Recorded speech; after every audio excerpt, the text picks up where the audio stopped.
आजीविका मिशन बंदी कर दीजिए, कोई दिक्कत नहीं है। ऐसे हम छोटी सी जगह विकसित भारत गारंटी और रोजगार एवं आजीविका मिशन विधेयक 2025 जो 16 दिसंबर को इस देश की संसद में पारित हुआ और उसके निमित्त संपूर्ण भारतीय जनता पार्टी द्वारा संपूर्ण देश में एक जन जागरण अभियान प्रारंभ किया जा रहा है, जिसके निमित्त कल देहरादून में हमारी प्रदेश की कार्यशाला भी सुनिश्चित हुई है। और इसी कार्यक्रम के निमित्त हमारे बीच में नैनीताल उधम सिंह नगर लोकसभा के यशस्वी सांसद आदरणीय श्रीमान अजय भट्ट जी उपस्थित हैं, जो कि इस ऐतिहासिक महत्वपूर्ण सीपी जी राम जी 2025 विधेयक इस अधिनियम के विभिन्न पहलुओं को विस्तार पूर्वक आपके समक्ष रखेंगे। इस अवसर पर जिला महामंत्री श्रीमान रंजन मरकली जी व मीडिया में मेरे सहयोगी श्रीमान विनोद तिवारी जी यहाँ पर उपस्थित हैं। और मैं ज़्यादा समय न गवाते हुए हमारे आदरणीय सांसद श्रीमान अजय भट्ट जी को इस प्रेस वार्ता के लिए सादर आमंत्रित करता हूं।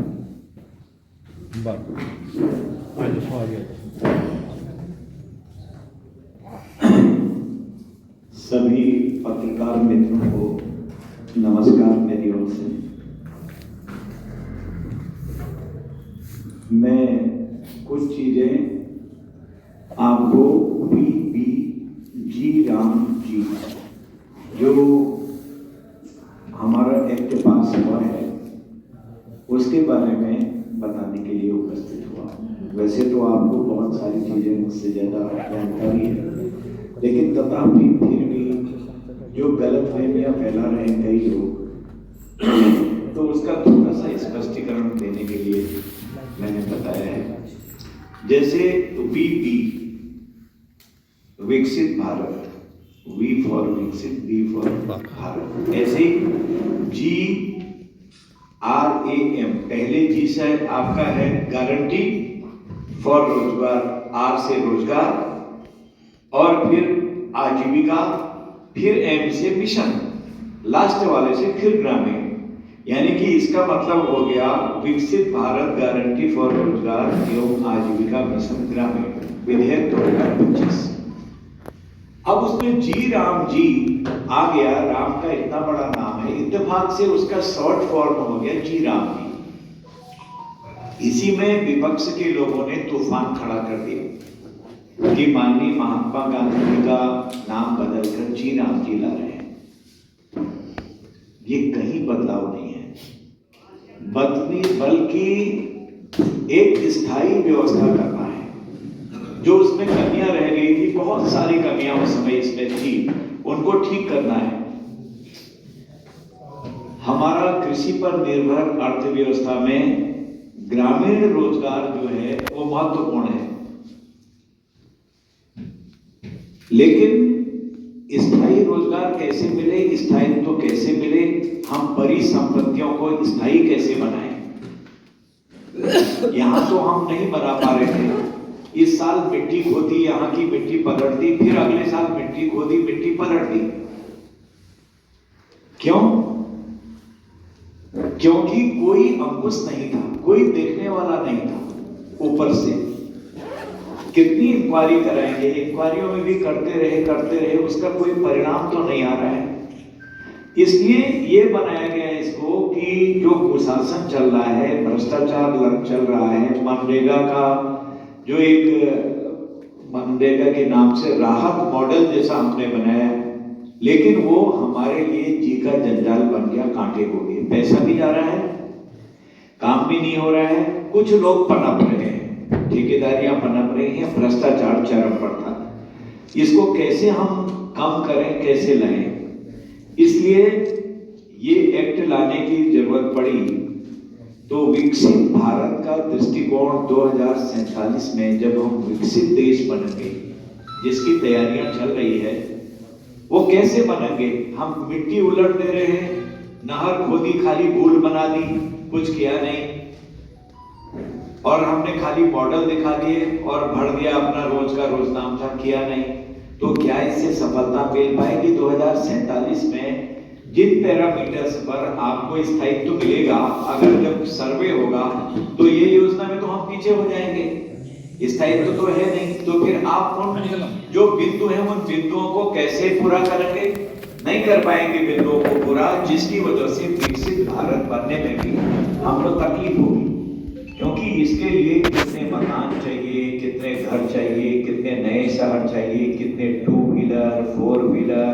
कितने फाइटर, कितने जहाज, कितने हमको यूनिवर्सिटीज, कितने प्राइमरी, कितने हमको इंटर कॉलेजेस, कितने हमको मेडिकल कॉलेजेस, कितने डॉक्टर्स, कितने इंजीनियर्स, यानी हर जगह चाहे कृषि का हो कुछ हो, उसकी एक निश्चितता को हम उन बिंदुओं को जब लाएंगे, अभी 2047 में वक्त है, तब तक की सारी तैयारियां ठीक करिए। मैं कई बार बताता हूं कि जीवन तो कभी भी किसी का चले जाएगा। इस समय मोदी जी की उम्र भी मैं समझता हूं 74-75 हो गई, और उस समय कम से कम 100 या 99-98 के होंगे 2047 में, 25 साल बाद। लेकिन तैयारी आज से कर रहे हैं कि जो नया आज 25 साल का बच्चा है और 25 साल के बाद वो 50 का होगा, जो आज पैदा हो रहा है वो 25 का होगा, तो उनके हाथ में जो बागडोर जाएगी भारत की, क्या कच्ची भ्रष्टाचार, अपना पेट भरो, घर भरो, देश के साथ खिलवाड़ करो, देश के खजाने पे डकैती डालो, क्या इसके लिए होंगे हम लोग? इसने बहुत सोच विचार करके जी राम जी, जिसका शॉर्ट फॉर्म बना है VG, फिर GRAM राम, फिर जी, तो जिसका मैंने अभी फॉर्म बता दिया आपको, फुल फॉर्म क्या है, विकसित भारत गारंटी फॉर रोजगार एवं आजीविका मिशन ग्रामीण, ये बनाने की आवश्यकता पड़ी। अब वो हल्ला हो गया, नाम बदल दिया, नाम बदल दिया, नाम बदल दिया। भाई महात्मा गांधी जी का नाम इसमें बदला नहीं, आपने कितनी बार बदल दिया है? एक लंबी बार आपने इस योजना का नाम पहले कुछ और रखा, और हमने कुछ कहा नहीं। 600 संस्थान अभी देश के ऐसे हैं कि संस्थानों में योजना पुरस्कारों के नाम गांधी परिवार के नाम पर रखे गए, पुरस्कार भी, योजनाएं भी। देश के खेल रत्न अवार्ड को भी राजीव गांधी के नाम पर रखा गया है, जबकि खेल में राजीव जी का कोई योगदान नहीं था। कांग्रेस पार्टी नेहरू गांधी खानदान के सदस्यों के जन्म तिथि को राष्ट्रीय पर्व मना दिया उन लोगों ने, और पुण्य तिथि को राष्ट्रीय शोक का दिवस बना दिया। ये कांग्रेस की अपनी पॉलिसी रही है। और इन्होंने, कांग्रेस के सरकारों ने नेताजी सुभाष चंद्र बोस, सरदार वल्लभ भाई पटेल, लाल बहादुर शास्त्री जैसे लोगों के साथ दोयम दर्जे का व्यवहार किया, दोयम दर्जे का, जिनको आज मोदी जी ने सबको सम्मानित किया हर प्रकार से। आप देख लीजिए, इतिहास साक्षी है, चाहे सरदार वल्लभ भाई पटेल हो, चाहे लाल बहादुर शास्त्री हो, और नेताजी सुभाष चंद्र बोस हो, इतना बड़ा उनके नाम पर हम जगह जगह पर आज आयोजन करते हैं। जैसे बिरसा मुंडा है, जो जिनको भुला दिया था, बिल्कुल बिसरा दिया था, उनको खोज खोज के हम लोग आज ला रहे हैं। और अगर नाम बदल के हम अपने नाम पर रखते तो मोदी जी अपने नाम पर रख सकते थे, नहीं रखा। रखा क्या, उन्होंने भी नाम बदले। जैसे क्या रखा, राजभवन का नाम लोक भवन। आपको सबको पता है कितनी वाहवाही हुई थी और कैसे साधारण तरीके से रखा। राजपथ का नाम कर्तव्य पथ, जो राजपथ था उसका नाम कर्तव्य पथ हो गया है अब दिल्ली में, आपको पता होगा। और उधर रेस कोर्स रोड का नाम लोक कल्याण मार्ग, अपने कार्यालय का नाम सेवा तीर्थ। पीएमओ का नाम अब पीएमओ नहीं है, सेवा तीर्थ। ये आपको सबको पता है, क्योंकि आप बार बार देखते रहते हैं जब जब अमेंडमेंट होता है। तो महात्मा गांधी का अपमान करना या कोई बात करना, ये सवाल ही पैदा नहीं होता है। महात्मा गांधी जी को तो खुशी हुई होगी कि मेरे बच्चे मेरे देश के जो सत्ता में आते जा रहे हैं, वो जो मनरेगा की कमियां थी, जो भ्रष्टाचार का अड्डा बन गया था, उसको पूरा साफ कर रहे हैं। अब आप देखिए 46 का रेशियो बना दिया है देश में। लोग कहते हैं क्या बना दिया, 40-60 कर दिया, राज्यों पर भार डाल दिया। नहीं भाई, जो राज्य आज तक भ्रष्टाचार में लिप्त हो गए थे, समझ रहे थे केंद्र से आ रहा खाओ, या फिर कुछ अपने नाम पर चलाते रहे थे, या उसकी जगह कोई दूसरा काम करके जो उनको फायदा हो रहा था वो कर रहे थे, अब प्रतिबद्धता होगी आपकी। आपको पता लगेगा कि 40% हम भी दे रहे हैं। अरे वैसे भी तो हम जल की योजनाएं ला रहे हैं, 9-10 का दे रहे हैं, नॉर्थ ईस्ट में और पर्वतीय राज्यों के लिए हम 9-10 का दे रहे हैं ना, सॉरी 90-10 का, 90-10 का अनुपात दे रहे हैं।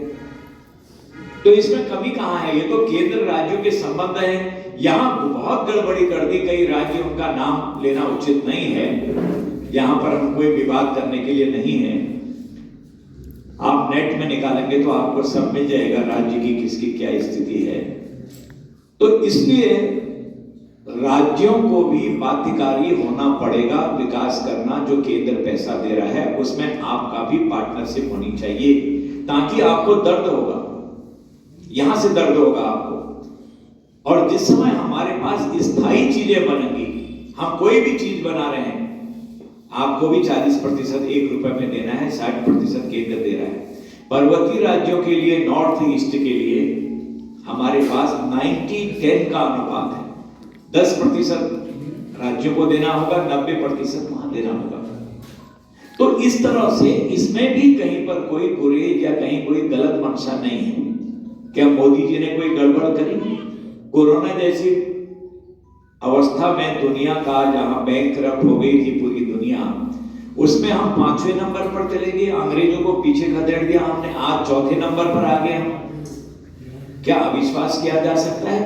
इसलिए जो विपक्ष बखेड़ा कर रहा है वो बहुत ही गलत बात है और बदनाम करने के लिए था। इसलिए हमको प्रेस में जाके जगह जगह बताना पड़ रहा है। कोई ट्रांसपेरेंसी नहीं थी। क्या कर रहे हैं पैसे का? केंद्र का पैसा है, मुफ्त का चंदन घिस मेरे लल्लू, ये हो रहा था कि मुफ्त का चंदन घिस मेरे लल्लू।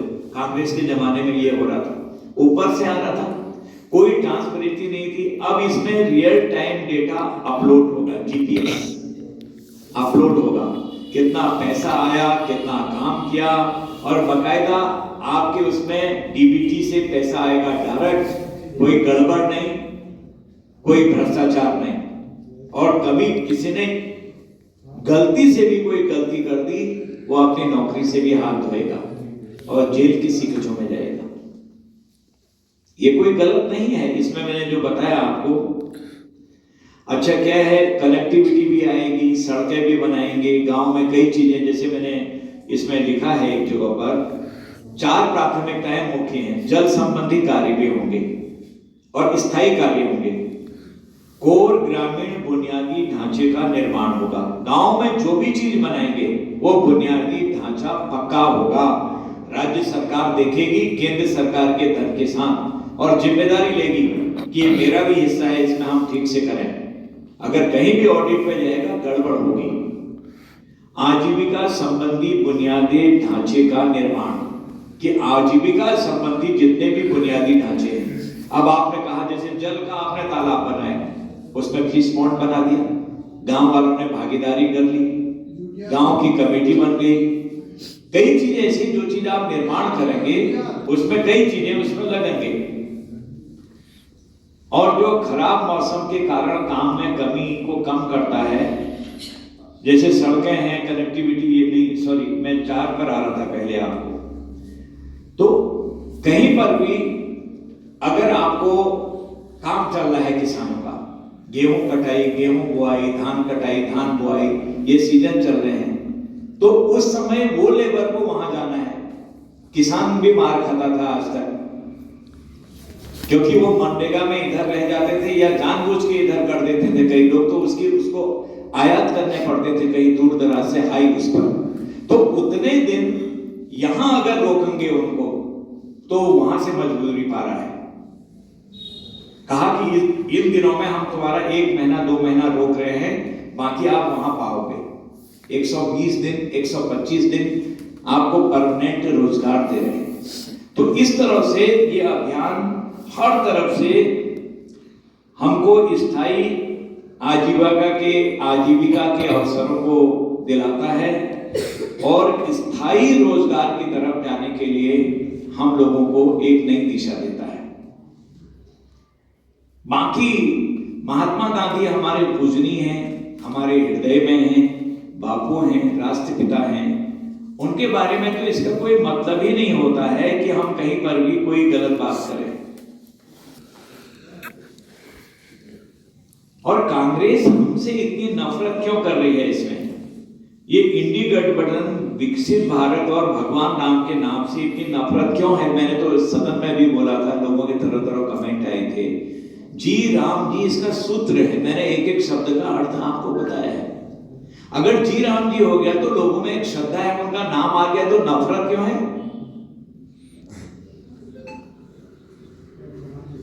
ये अभी से लोगों को पता हो गया, कांग्रेस और विपक्ष के लोगों को, कि जिस तरह से मोदी जी चल रहे हैं कि पक्का 2047 में भारत विकसित देशों की श्रेणी में आने वाला है। इसलिए अभी से लोगों में डर फैला के, झूठे भ्रम फैला के, बदनाम करके और तरह तरह के प्रपंच करके अभी से खोखला करना चाहते हैं और आने वाले चुनाव में इसको राजनीतिक मोहरे के रूप में प्रयोग करना चाहते हैं। इसलिए हमको जगह जगह आके बताना पड़ रहा है कि वास्तविकता क्या है, किस तरह से हम काम कर रहे हैं। और जो वन क्षेत्र में काम करेंगे ट्राइबल्स, उनको 25 दिन और एक्स्ट्रा दे रहे हैं। 25 दिन और एक्स्ट्रा उनको मिल रहे हैं। जो मैंने आपको बताया, अब 125 दिन हो गए हैं, तो उसमें 25 दिन ट्राइबल्स को भी एक्स्ट्रा मिलेंगे। ऐसा तो आपने कभी नहीं किया। आज अगर कोई चीज, एक अच्छी चीज आ रही है, तो उसमें से हम लोगों ने कोई स्थायी चीज लाने की कोशिश करी तो बदनामी हो रही है। अभी तक मनरेगा में कुल कितना गया? मेरे अंदाज से 11.74 लाख करोड़ खर्च हुए हैं अभी तक मनरेगा में, जब से मनरेगा लागू हुआ, यानी 11 लाख समझ लीजिए आप मोटे तौर पर। और भाजपा की सरकार यानी मोदी जी के हाथ से कितना धन दिया? 8 करोड़ 53 लाख वहां दिया आपका 11.74 लाख करोड़ टोटल हुआ है, जिसमें से अकेले भाजपा ने 8.53 लाख करोड़ हमने खर्च किया। 9, 10, 11 यानी कि आपने 3 लाख करोड़ आज तक खर्च किया जब से मनरेगा लगी, और हमने 8 लाख करोड़ रुपए इसमें लगाया है। टोटल 11 लाख करोड़ में से आपने तो 3 ही लगाए हैं, आप वहां भी बेकार गए। अब जरूरत क्या पड़ी कि उसमें भी नुक्ताचीनी कर दी। जो विपक्षी राज्य थे उन्होंने उड़ाना चालू कर दिया। इसलिए कहा कि एक स्थायित्व तो दीजिए, आखिर ये पब्लिक का धन है, ये किसी की बकौती नहीं है। देश के लोगों ने एक एक पैसा टैक्स दिया, आप भी टैक्स दे रहे हैं, मैं भी दे रहा हूं। आप कहेंगे हम नहीं दे रहे हैं। मोबाइल आपने खरीदा है, कलम आपने खरीदी है, बच्चों के कापी आप खरीद रहे हैं, साबुन चाहिए, शैम्पू चाहिए, पेस्ट चाहिए, उसके बाहर से पढ़िएगा इंक्लूडिंग ऑल टैक्सेस। अगर 20 रुपए का साबुन है तो उसमें आपका टैक्स जो जाना है वो भी जोड़ा हुआ है, चाहे 5 रुपए जोड़ा है, 15 रुपए कॉस्ट लगी हो, या 10 कॉस्ट 10 जोड़ा हो, तो हमारा पैसा है, सारे सार्वजनिक पैसा है, दुरुपयोग क्यों किया जाए? जो मोदी जी ने कहा मैं चौकीदार हूं, हाँ मैं चौकीदार हूं। जब लोगों ने कहा ये चौकीदार क्या करेगा, यही चौकीदारी करने की जरूरत तो है आज देश को। इसलिए कहीं से कहीं पर भी हमारा कोई ऐसा इंटेंशन नहीं है। अब आवास योजना का नाम पहले ग्रामीण आवास योजना था, आप सब जानते हैं, जो नाम बदलने की बात कर रहे हैं।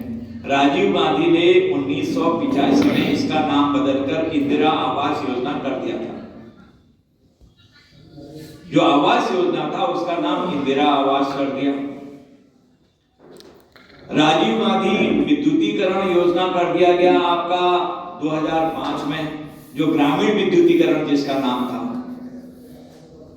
इस योजना में इन्होंने गांधी यानी कि एक परिवार नेहरू के नाम पर जबरन डाले। मोदी सरकार में काम बोलता है, काम के आधार पर मोदी सरकार ने किया, कभी नाम रखा ही नहीं तो मोदी जी भी तो अपना नाम रख सकते हैं। जब भी नाम रखा, किनके नाम पर रखा? सरदार वल्लभ भाई पटेल के नाम पर रखा है, आप जानते हैं उनको। और लाल बहादुर शास्त्री जी के नाम पर आया है। वो कांग्रेस के थे, उनके फिगर क्यों लाते हैं? लेकिन वो ऐसे लीडर रहे हैं कुछ हमारे कांग्रेस के अंतर्गत कि जिन्होंने अपने सार्वजनिक जीवन को एक तपस्या के रूप में, सेवा भाव के रूप में लिया है। आपको पता ही होगा कि लाल बहादुर शास्त्री का लड़के जब गाड़ी चलाने के लिए ले गए थे, उन्होंने उसका पेमेंट पूछ के कहा नहीं ये इसका नहीं है, मना किया उन्होंने पहले बेटे को शॉर्ट में, लेकिन बेटा ले गया। उन्होंने कहा ये ले गया, कैसे ले गया गाड़ी? किसने कहा? उनका साहब, बाबू साहब ने कहा था ले गया, मैं दे दिया। उनका गलत बात। कितना बिल आया पता करो। जितना बिल आया उन्होंने जमा किया। ऐसे लोग हैं राष्ट्र निर्माण करता, उनका नाम आया है। इसलिए मैंने जो कुछ ये पॉइंट मैं आपको बता रहा हूं, ये सारे अपने एक जो हम लोगों ने एक नोट भी बनाया था उसके आधार पर बना रहा हूं। और जैसे हमने आईपीसी, सीआरपीसी और भारतीय साक्ष्य अधिनियम एविडेंस एक्ट को बदला, 72 था इसका, 1872 के कानून थे, इनका नाम क्या रखा? भारतीय न्याय संहिता। आईपीसी को भारतीय नागरिक सुरक्षा संहिता, सीआरपीसी को, साक्ष्य अधिनियम को भारतीय साक्ष्य अधिनियम बीएसए, इनका नाम बदल के रखा क्रमशः बीएनएस और बीएसए। हम इसमें और भी तो कर सकते थे, कानून का नाम बदला, और बदलने पर भी कई सेक्शन ऐसी थी जिनका उपयोग ही नहीं है। भारत में उनका उपयोग नहीं था, उनको अलग कर दिया। गैर जरूरी चीजों को क्यों बाहर देना है? कुछ विदेशों से संबंधित थी, कोई बाहर से संबंधित थी। तो जो ये कहते हैं कि नाम बदलने के लिए इन लोगों ने ये प्रपंच किया है, ये काम किए हैं, तो ये बिल्कुल गलत है। रोजगार की गारंटी और सम्मानजनक जीवन स्तर हमारे लोगों का बनाना, ग्रामीण क्षेत्रों में, ग्रामीण क्षेत्रों से शहरों की ओर पलायन को रोकना। जो पलायन बेतहाशा बाहर को हो रहा है, हमारे क्षेत्र खाली हो रहे हैं हर जगह की, ये एक परिस्थिति आ रही है देश में। हमारे पहाड़ी क्षेत्र की तो और ज्यादा खराब स्थिति है इसमें। गांव में आर्थिक गतिविधियों और स्थानीय रोजगार में वृद्धि, आत्मनिर्भर पंचायतें और सशक्त ग्रामीण समाज। जो पंचायतें हैं वो खाली निर्माण करने वाली हो गई थी, इसको दे उसको दे, फलाने आ रहे, जेई साहब आ रहे, एई साहब आ रहे, एसडीओ साहब आ रहे हैं, इसी तक रह गए थे। अब ये सारे झंझट तोड़ दिए गए हैं। इसलिए ये जो एक्ट है नए युग की शुरुआत है, नए युग की शुरुआत। इससे बहुत सारी चीजें ऐसी हैं संवरने वाली हैं। हम आत्मनिर्भर हो रहे हैं, हम विकसित होंगे, समृद्ध भारत बनेगा, और भारत के निर्माण में हमारी निर्णायक भूमिका होगी। इसलिए इस एक्ट को लाना बहुत आवश्यक था, क्योंकि बहुत बड़ी धनराशि इसके माध्यम से नीचे तक आ रही थी, और भी आगे इसको बढ़ाने का हम लोगों का, हमारी सरकार का एक बहुत बड़ा अभियान चल रहा है। कई एक्टों में सुधार लाए हैं हम, वो भी देश के लिए लाए हैं, अपने लिए नहीं लाए हैं कभी भी, अपने व्यक्तिगत लाभ के लिए कभी भी हम नहीं लाए हैं। वैसे मैंने काफी बोल तो दिया है, चीजें और भी है, लंबा हो जाएगा आपको मेरे पास। इसमें एक बात और है कि मजदूरी का जैसे भुगतान आज तक नहीं हो रहा था, मजदूरी का भुगतान तत्काल प्रभाव से हो जाएगा, 15 दिन के अंदर कंपलसरी है। मैंने पहले ही बता दिया, अनुसूचित जनजाति के कामगारों को जो वन क्षेत्र में रह रहे हैं उनको 25 दिन अधिक रोजगार दिया जाएगा उनकी स्थिति को देखते हुए। तो ये वास्तव में राम राज्य की तरफ ले जाने का एक प्रमुख हमारा काम है कि जो जी राम, अब जी राम की ऐसी महिमा है तो अपने आप लोग बोलने लगे जी राम जी, राम जी की बजाय जी राम जी भी बोल रहे हैं, जबकि मैंने शब्द में बताया कि उसका इस एक्ट से कोई मतलब नहीं है। बन गया, शॉर्टकट बन गया, आप क्या करोगे उसको? आप शॉर्टकट बन गया। ये सारी चीजें मैंने आपको इसलिए बताया कि कई चीजों को हम वो मैंने बताई दिया बुआई